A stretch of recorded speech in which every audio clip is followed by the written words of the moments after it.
ముందుకు పోతాం. ప్రభుత్వం ఏర్పడింది, చేతికి కర్ర వచ్చింది అని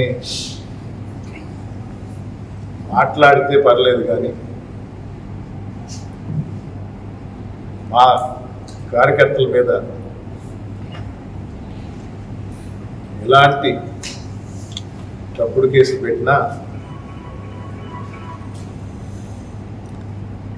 ధీటుగా ఎదుర్కొనడానికి మేము సంసిద్ధంగా ఉన్నాం.